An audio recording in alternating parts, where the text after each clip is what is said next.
I'm going to discuss four big themes in the time allotted to me. First, I just want to make some general introductory considerations on eco-industrial parks.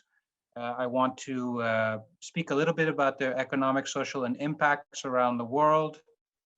I'd like to talk about the question of governance, which I understand is a core preoccupation for Colombia right now. Governance of eco-industrial parks in the international context. A little bit about other aspects of their policy frameworks to conclude. So on the first point, I think what I would like to convey is that eco-industrial parks obviously are a fairly complex animal. On the one hand, one hopes that they will be used for economic diversification, productivity. On the other hand, to promote inclusive and sustainable growth as well. So, el crecimiento sostenible, etcétera. Entonces, ellos son empujados por unos factores diferentes. De pronto en su país hay crecimiento. Serviced real estate, maybe you have encroachment upon municipalities upon industrially zoned land, so you have a need for industrial parks. On the other hand, you're finding at the same time that you've got environmental management issues, you've got complexities with municipal zoning, you've got pollution and health.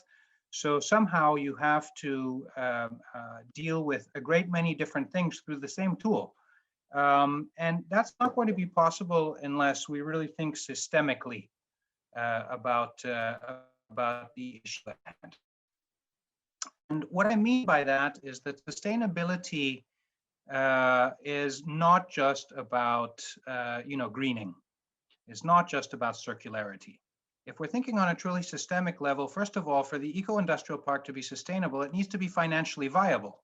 It's not going to be sustainable and contribute socially if it's creating lots of government debt because it's run by government. They always have to be subsidized. They're empty. You have unrecoverable public expenditures in them, et cetera, et cetera.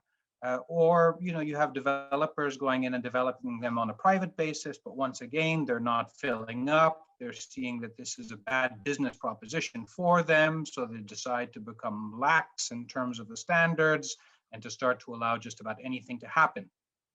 So as you see, it's absolutely important that they be market-driven, as well as driven by a concern for being ecologically and socially sustainable. Unless you're really addressing all of those things through your eco-industrial park policy, you can forget it. They're not going to be sustainable. If they don't exist, if they can't thrive, if they can't make money, if they can't cover their capital and operating expenditures and they go bust, what's sustainability? Okay. So there are all of these different metrics that we're looking at then, right? We want to know about economic sustainability, we want to know about social sustainability, and we want to know about environmental sustainability.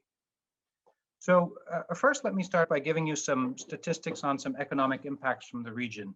We know that economically, they can contribute to the different SDGs by helping, rise the national standard of the gross domestic product in a variety of ways. First of all, they're very good at helping with trade facilitation. Many of these industrial parks have some sort of zona franca characteristic to them.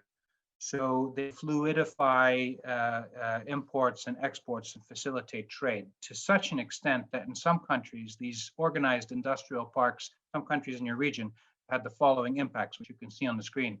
In the Dominican Republic, 81% of exports of the country run through their zonas francas, and in Costa Rica, 51% of all exports from the country. And we're not talking about something that covers 50 or 80% of the national territory, or even 50 or 80% of the national's industrially zoned land in terms of industrially zoned use. So organized properly in terms of what their characteristics are, how they're administered, how they're governed, you can have tremendous out of weight impact through the use of a policy like this. In terms of FDI as well, so for foreign direct investment, the industrial parks in Guatemala represent about 54%.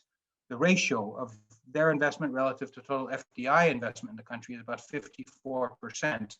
So investment does not tend to happen all over the place. It happens in structured platforms. In Mexico, much larger, you might think more developed economy than Guatemala, right on the border with the United States and heavily integrated with the United States through NAFTA, still 23% of all investment in the country happens in the maquilas. So having an organized platform to receive investment is absolutely critical. Investment doesn't happen the same way outside of these places. Now, they also have out of size environmental and greening impacts, or they can. I used to be a little bit skeptical about that. Lisette knows this because she heard me speak about this in the context of an event we both participated in the other day for I think it was for Peru. Now, still, this is such a great table that I want to share it with Colombia as well. About in 2019, UNIDO organized an event on sustainable and inclusive industrial development in Lima, and they invited a lady who is the president of something called the Green Development League of China. That's a league of about, it's an association, a trade association of about 350 industrial parks in China that have given themselves a certification or a label as green development parks. That may seem a lot. I tell you, it's only a fraction of the number of industrial parks in China. Maybe it's probably less than 10% because they have thousands of industrial parks in China.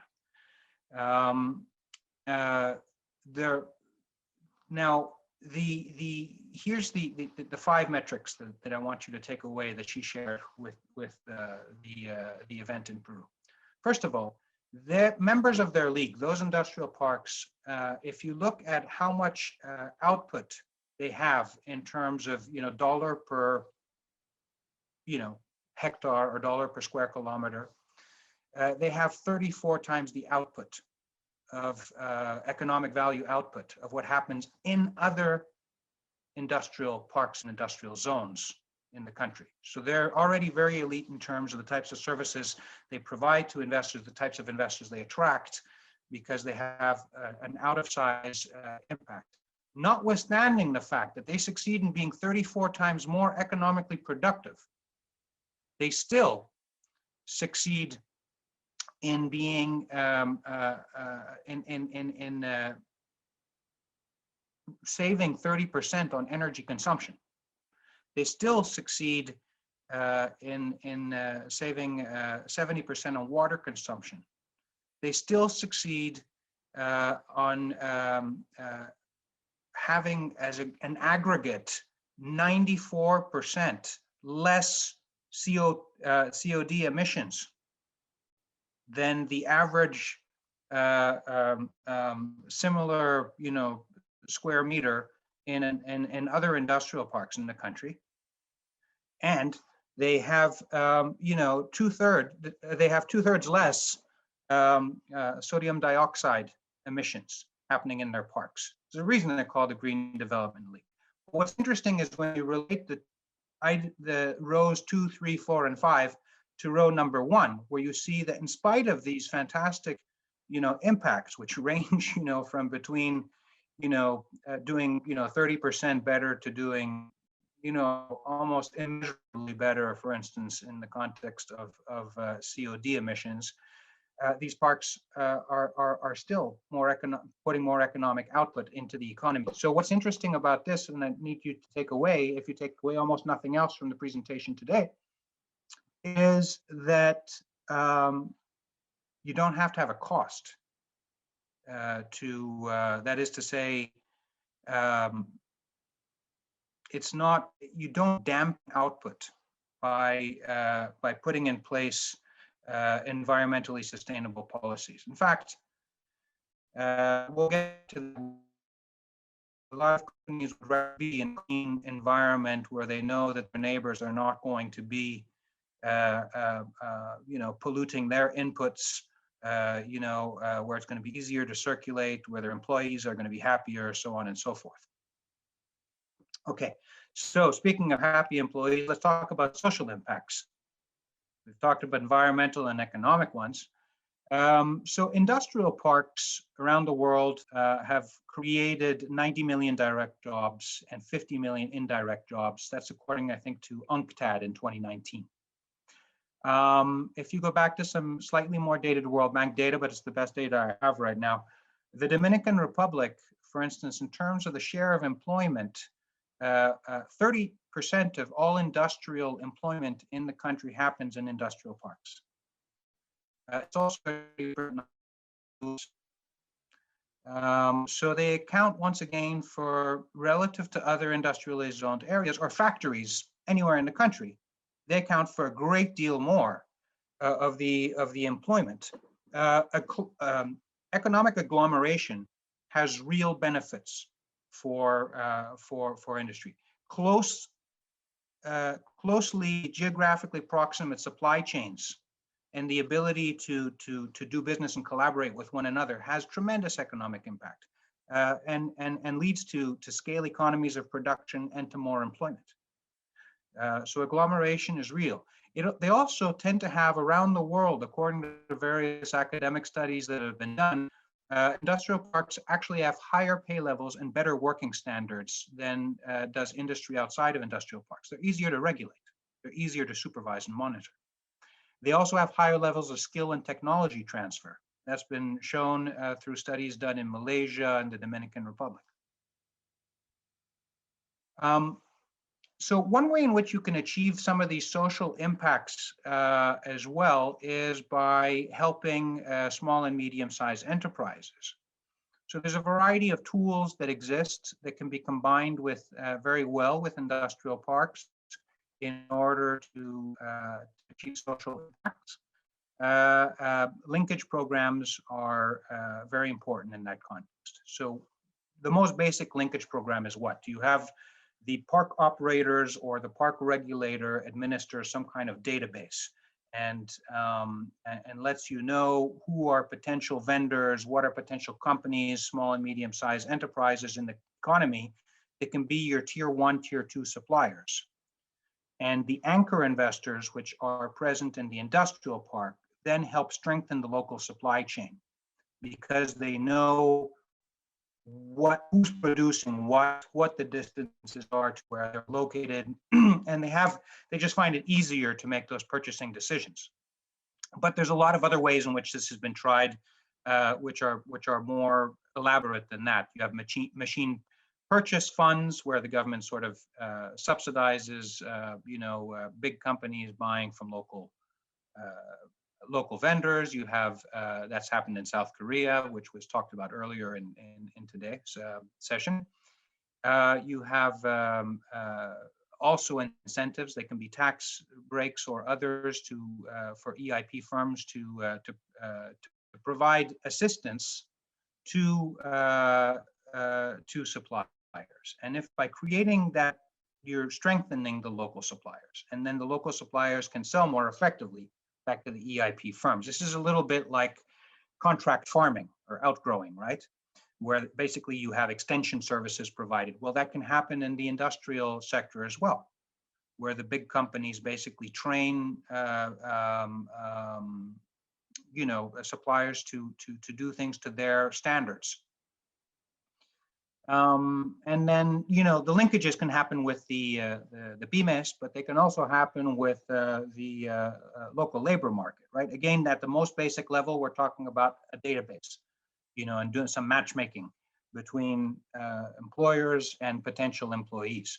But you can have training institutes in industrial parks, as you have in the labor database. An example in the region is at Sofatacna in Peru, training institutes designed to be bespoke, designed to be fit for purpose for the types of economic activities that are happening in your industrial park, like a Panama Pacifico, which is very much focused on civil aviation, you have specialized institutes located there, which are training not just the workforce of the zone, but training the country generally in terms of maintenance, repair, and operations for civil aviation and aircraft. You can go further than databasing by doing skills assessments, where you go out and find out, well, what's the level of the different skills that are available in the surrounding workforce. You can subsidize through tax credits or by giving rent reductions, linking how much local employment you have to some of these things. You have to be a little bit careful because there may be trade-related investment measures there if you tie it to export and illegal export subsidies under WTO subsidies and countervailing measures agreement. You can also coordinate with universities to develop know-how, R&D programs, commercialization programs, and training, which is again designed to fit specific needs of the occupants of the industrial park, and or provide graduate students either for R&D purposes or for learning purposes or what have you. So you can create all kinds of synergies that way through these, triple helix types of models, which work very well in industrial parks, which are often centers of excellence, know-how parks, innovation parks.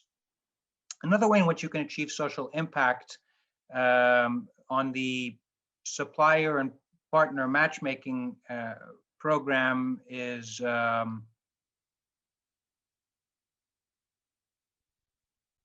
actually, these are very similar to the things that I just spoke about. What about this one? Well, I'll talk about this one for a second because the Swiss Agency for Development Cooperation is responsible for it. So it's nice to talk about the funder of the event. But they have partnered with Nestle, for instance, in Pakistan, where Nestle and Seco are working together to train various suppliers to an agro industrial facility or cluster in which Nestle is located. So again, if you work to train whether it's the input suppliers or the raw material suppliers that you need, for instance, for your cocoa transformation into powdered chocolate or what have you, you're linking to the local supply chain, you're creating jobs locally outside of the park, you're doing all of these wonderful things. So that's a specific application of some of the types of programs I spoke before. Or, you can create these R&D centers, as I was saying, that's happened in Penang Science Park in Malaysia. Or you can create incubators that are associated to the industrial parks to help create and foster new startups, which then might incubate ideas which are attractive to the better financed larger firms. So that's what Huawei is doing in France, Germany, and Spain, and in different industrial parks in which it's established in those countries. So it typically sets up a Huawei startup incubator to work with local apps programmers, for instance, and then it takes a look and sees whether that's something interesting and average. Similarly, we talked about relationships between universities and governments and industrial parks. In Germany, again, the government, the Investment Promotion Agency, is working within industrial parks with German enterprises and R&D institutions to test new products, and they have funding set up for that. You have a similar program in India, which is done in the state of Maharashtra. We should all learn to say these things properly. Okay, governance. Now, governance, as I was told by Alejandro when he invited me to this, es el corazón de la pregunta, el tema de hoy. So you have how do you get competitiveness through eco-industrial parks? I really see it as being three things. Your perfect competitiveness bubble happens because you have three things that meet. And, I'm really glad I was asked to talk about governance today, and that I was forced to sort of scratch my head about this, because actually it's something I like to talk about, even though I hadn't been speaking about it very much in the GEIP context. When people talk about industrial parks, eco-industrial parks, they often talk about just two things. They talk about traditionally about what we call the hardware and what we call the software. The hardware is the infrastructure, the software is the policy, right? And supposedly if you bring those things together, good infrastructure, good systems, and an enabling environment for your enterprises and for your developer operators of these parks, you have the magic recipe, which is going to produce all of these fantastic synergies that don't happen in a normal industrially zoned area in the country. But, sometime back, because I've been doing this for a long time, I've been doing this first got involved in my first export processing zone project in 1995, I think. What I learned is that you can have the best law in the world, you can have the best regulations in the world, you can have the best infrastructure and services in the world. But if you're bad managers, you're going to run this thing into the ground. If you're anti-business regulators who think that everybody out there in your park is necessarily, seeking to rape and pillage the economy, because you were trained in the 1960s in some sort of, socialist-oriented training institute of some sort, and you just don't trust the private sector, and you don't really fundamentally in your heart of hearts believe in a partnership between the government and the public sector, you're going to get engaged in what the Nobel Prize winning Peruvian economist Hernando de Soto called, predatory regulation. That's going to result in a problem. It's not necessarily because your law was bad, it's because the attitude of those who were applying the law were bad. So what is governance? Governance is two administrative things.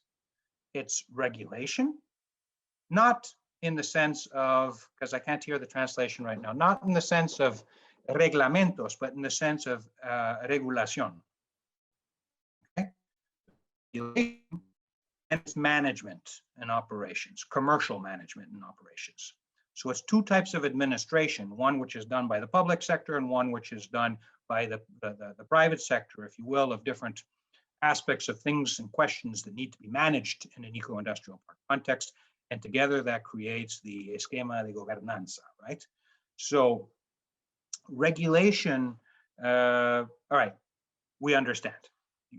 As I said, the regulators need to believe in the market. They need to believe that this can have, that the private sector can have impact, that the private sector can be good and can be its partner, and they have to regulate from that trusting standpoint and help the companies rather than always beating down on them in order, oh no, we have to meet these environmental standards, therefore, and I don't want anybody to be pollutant and so on. So I'm going to interdict this activity. I'm going to deny that license. This new technology for cleaning things, I don't know it. So, and it's too expensive for us to figure out how it works. So forget it, denied, disapproved.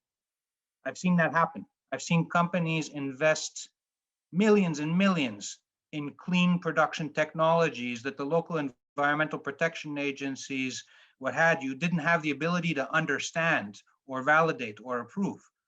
And they didn't trust the private sector, so these investments were wasted. Shocking. So they have to be open-minded, they have to understand the market, and they have to understand the actual industries, and they actually have to understand the enterprises that are located in the eco-industrial parks and the goodwill of the operators of these eco-industrial parks.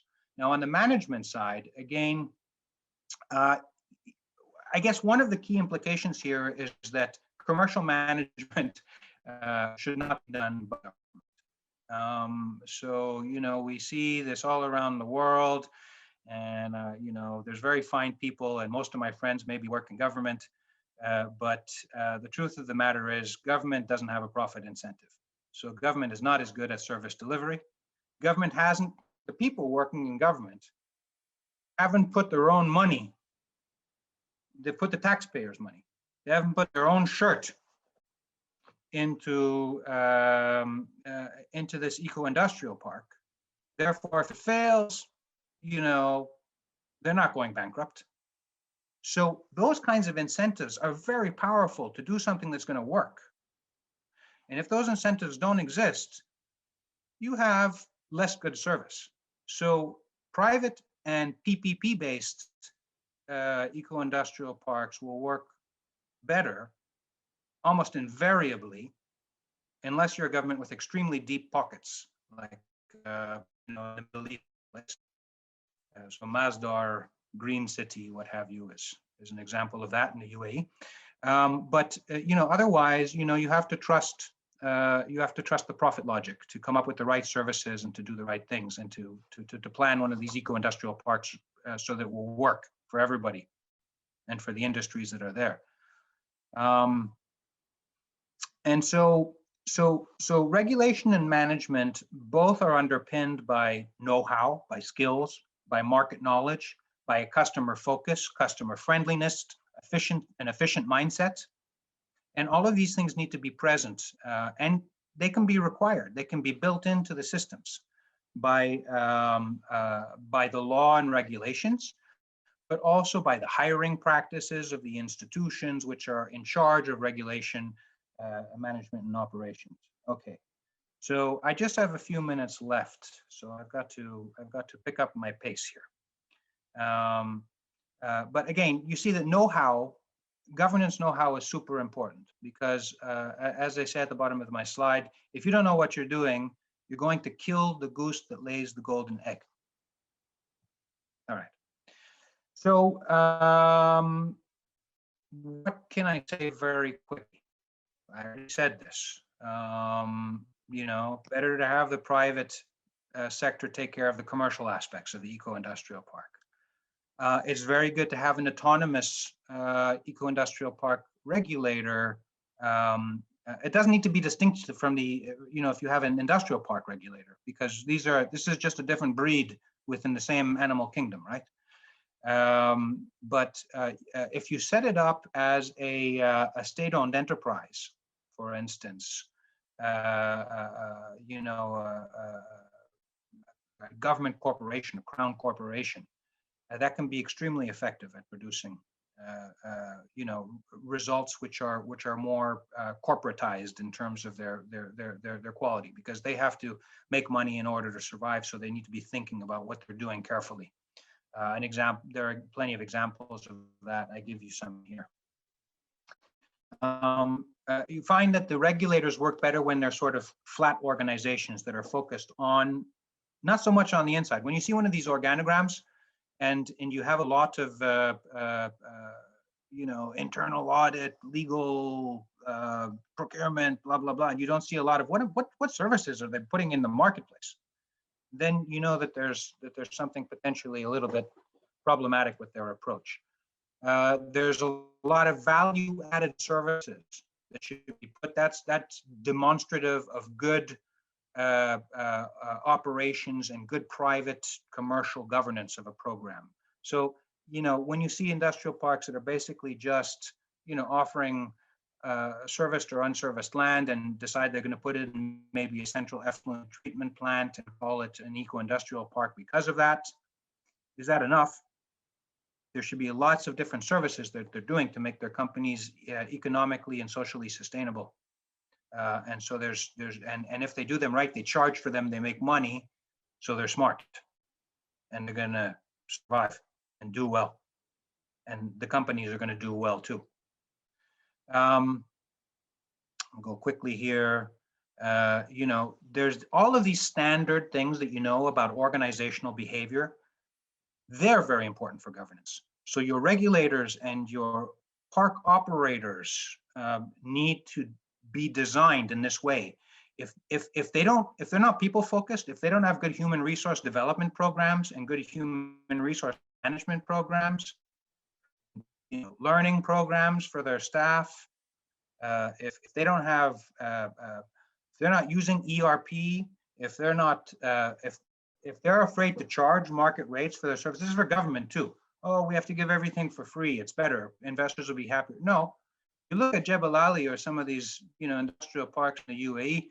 Companies are happy to pay through their nose for the services they receive because they're getting a premium service.